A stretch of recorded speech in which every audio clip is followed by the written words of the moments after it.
Obviously Tokyo, there's space is such a premium. It's, it was very difficult even finding locations that we could shoot it, put the camera in, put the cast in.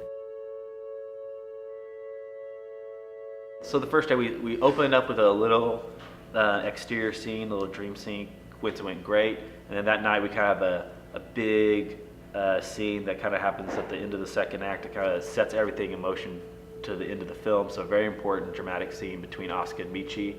And I remember, we kind of got into the location and Tom and I started blocking the film. The more we went through it, he just kind of went back and forth and said, man, what if we tried this in one shot? There's, 3 or 4 pages of dialogue, maybe, 7 5-minute scene.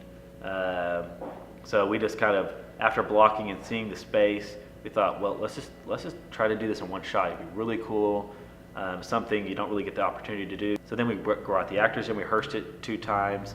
And so it's a very complicated one-shot scene because Asuka arrives on her bike, they kind of start talking, and then they start walking, and we almost orchestrated like a dance. So the camera would start here and kind of move back around, and we end up doing a 360 around, so we see in all directions.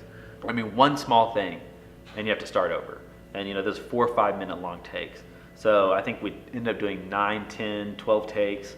A couple takes were phenomenal, then we lose focus on something, so you have to start over. Or the boom popped in, had to start over. But we end up getting it, spent 6, 7, 8, 9 hours on that shot, and it's just something we were really proud of. And but then we get into the editing, and the one shot that we spent half a day on, we orchestrated this thing. Is just a painstaking process to get this in one take. And we realized in the edit that it was just slowing the pace down.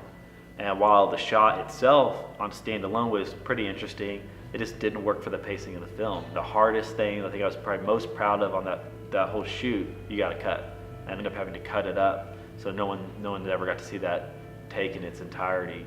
And that's just how filmmaking is. You just have to be ready to lose your favorite parts if it's not working for the story.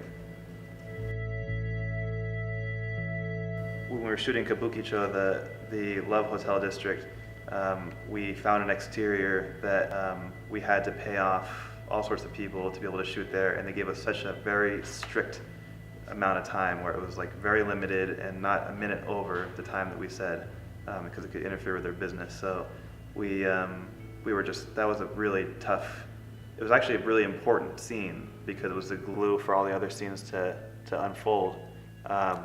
And we had a very short amount of time. It was such a simple, seemingly simple scene, was a very difficult shot to pull off because of the restrictions. We definitely kind of went into it maybe naively or maybe fearlessly, I don't know.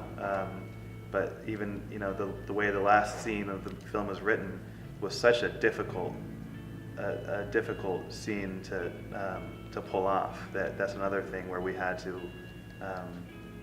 really examine it in post and make a really tough decision to alter the ending to make it work for the film.